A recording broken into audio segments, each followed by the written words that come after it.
Good day everyone! So for today's video, we're going to talk about Dominican Republic. Mainly, the content of this video will be we're going to talk about the country profile, economic background, poverty situation, population profile, education profile, health background, agricultural and rural development, environment and climate change, international trade or currency, financial system, urban development and women's issues and rights, and major problems and issues of Dominican Republic. So in order for me to elaborate more information about Dominican Republic, let's begin. Geography. The country is located in the Greater Antilles Archipelago in the Caribbean region, taking up 2/3 of the island of Hispaniola that it shares with Haiti to the west. Located just southeast of Cuba and east of Jamaica, right across the Mona Passage from Puerto Rico, the country is divided into 31 provinces, and the capital Santo Domingo lies on the south side of the island and acts as a national district. República Dominicana, or most commonly known as Dominican Republic, is said to be acknowledged country of the West Indies. So that is all for the geography of Dominican Republic. So for the following information, we're going to talk about the brief history of Dominican Republic for you to have some information or ideas what happened between the two islands, which is Haiti and Dominican Republic. Let's all watch this.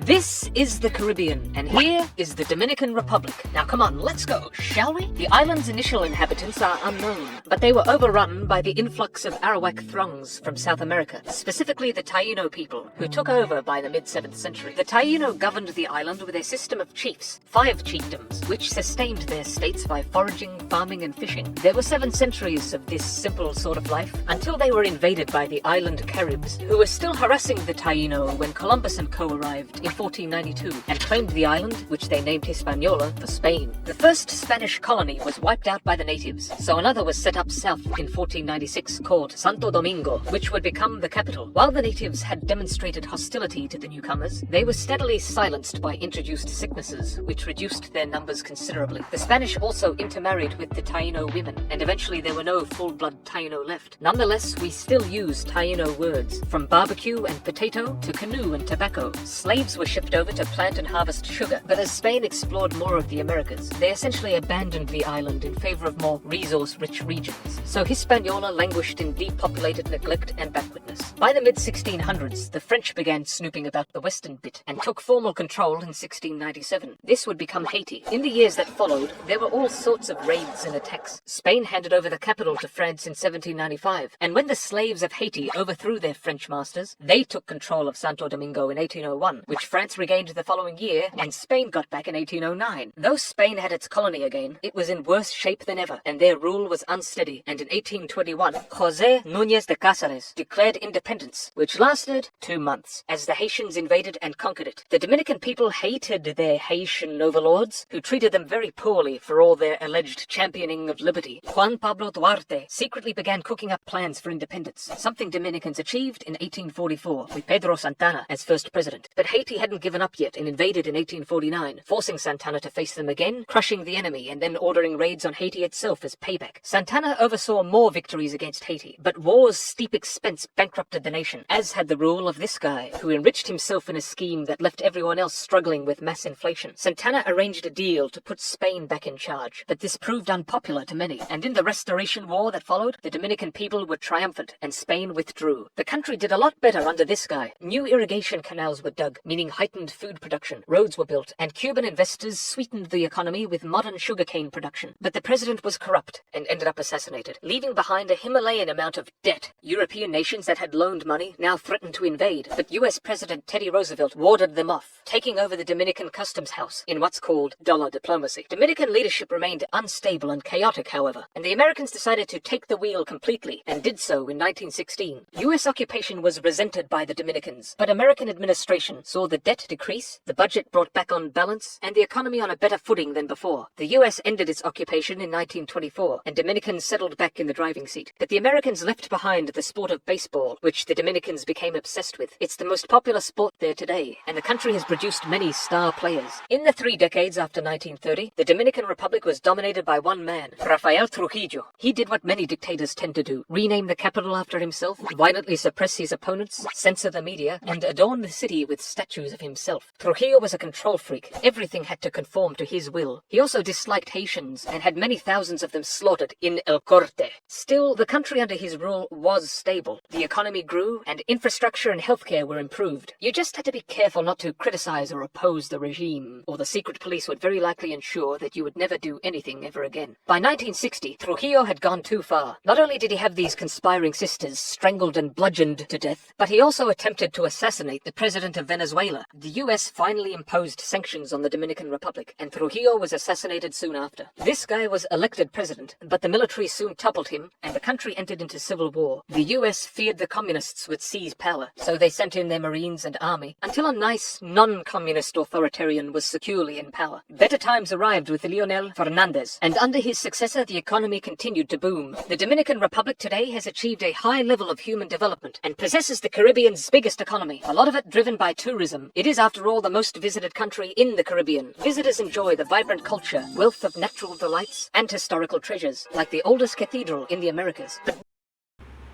And now we're done with the country profile of Dominican Republic. Let's now jump to the economy and major issues of the country to be illustrated through this Driving on the road documentary. that separates Haiti from the Dominican Republic. Right here. It's the border that divides two very different countries.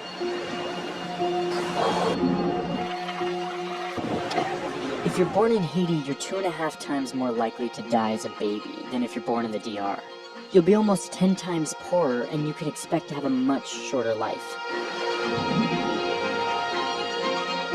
I came here to find out how the two countries that share this one island can be so different. With a politically volatile and impoverished Haiti on one side, and the stable and relatively rich Dominican Republic on the other.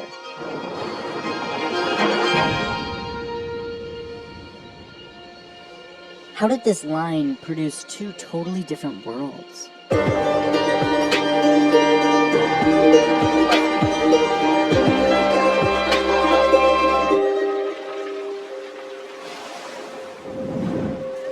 My journey starts here at this beach village in southern Haiti, where Haitian merchants, most of them women, are preparing for a nighttime boat ride. The women boarding this boat have one goal: to make it to the border where they will be let into a Dominican market to buy and sell goods before returning to their villages. It's international trade at its most informal. We're taking these boats because the next door mountain range makes the land journey almost impossible. These worn-out wooden boats have been making this exact journey twice per week for decades, and yet the process remains chaotic and unorganized, as if it's happening for the first time.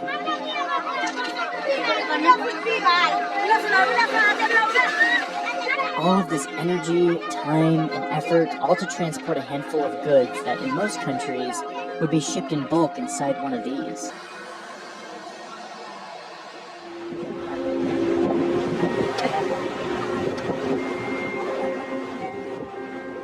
We make this 7-hour journey to the border town, arriving around 4 a.m. The sun rises and we walk to the border market.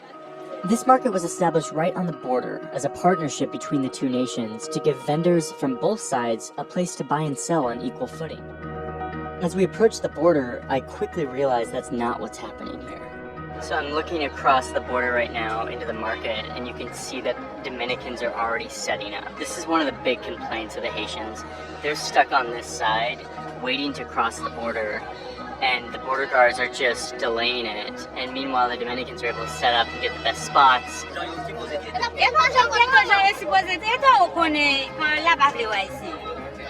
These Haitians come from miles away on this grueling boat journey that I know now firsthand is very grueling, and they get to the border and the guards stop them for no reason. I'm supposed to open it up for everyone at the same time.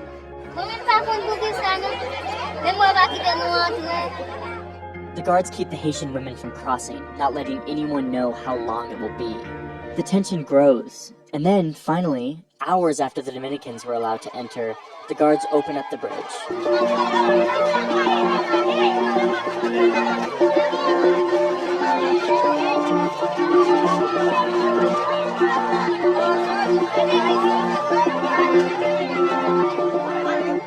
They buy and sell for the day before returning to the boats to make the journey home.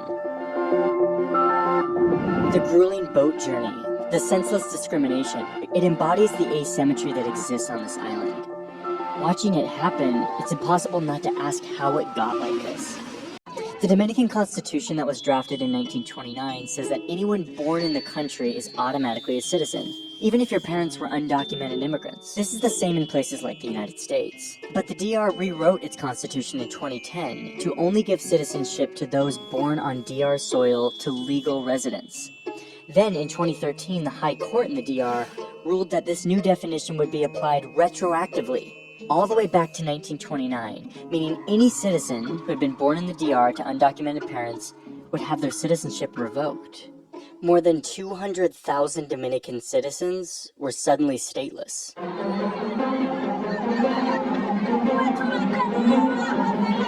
It is clearly an illegal act, it is an immoral act, it is a racist act by the Dominican government. And it's happening because these people are black. Entonces, si nacen aquí, ¿ya son ciudadanos? No así ahora. Antes era así. Ahora se registran en un libro de extranjero. Dominican law said that if these stateless people wanted to stay in the DR, they would have to go to a government office and put their name on this foreigner registry. The government gave these people 1 year to either get their name on the registry or face deportation. Over 55,000 have been officially deported since the June 2015 deadline. The UN estimates that 128,000 people have voluntarily fled to Haiti, a country many of them have never lived in. Some came here to this camp on the border, where they've been living in limbo for years.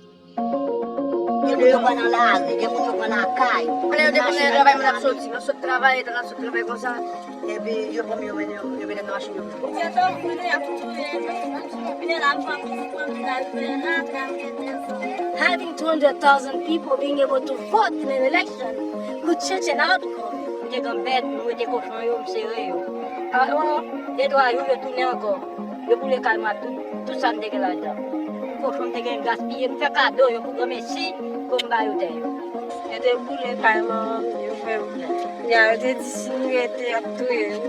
Alors là, nous dormons, c'est nous fermer, mais nous ne doit pas nous terminer et pour les haïtiens. Que nous toujours absentés, nous pensons au Californie, nous maltraiter, nous tuer nous tout, peut-être grand pile monde dans la capitale. The moment I cross into the DR, I start to see what this crackdown looks like. On a 75-kilometer bus ride, we pass 8 security checkpoints, in which security personnel board the bus to eye who is on it and in some cases check papers. But each time we stop, they seem to only check the papers of the same few passengers. We just checked the passports of the 3 darkest dudes on the bus. Me and the 2 guys in front of me with the darkest hats on this bus. And you? The only passports they checked. That's my translator, Pascal. He's an American citizen, but everywhere we go in the DR, security forces keep asking him for his passport. Halfway through the journey, we pull off the road into a facility where a few young military guys are sitting around, and our driver brings this woman and her 2 children over to the military guys. She's speaking in perfect Dominican Spanish to them, claiming that her children are Dominican and that the driver brought us to this checkpoint to turn her in because she's black.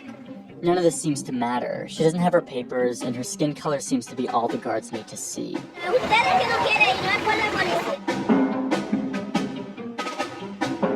Haiti's land and people were abused when it was a colony of slaves. The world then shunned it with embargoes and independence debts when it was a new nation. And today, Haitians in the DR experience racism that is overt enough to be enshrined in law.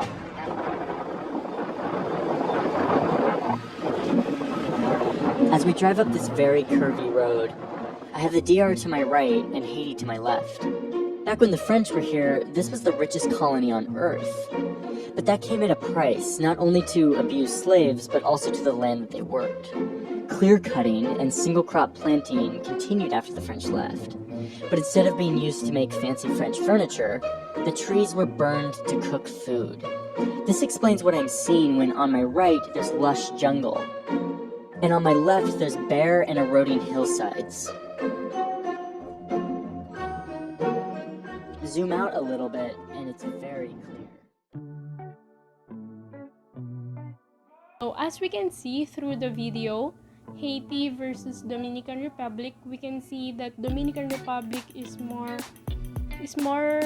advanced when it comes to economy, and when it comes to environment, Dominican Republic was able to sustain and maintain the healthy environment for their people and then for their country. Then when it comes to civilization, we can see that Dominican Republic is more organized and more civilized than what is happening to Haitis or Haitians. We can also clearly see the discrimination between racism because of prioritization when it comes to prioritization, and then when it comes to the privilege that Dominican Republic can have versus the Haitians. So we're done giving information about Dominican Republic while comparing it to other country, which is specifically the country of Haitian. So for the incoming videos, we're going to talk about Dominican Republic itself, about its economy, and everything related to the country.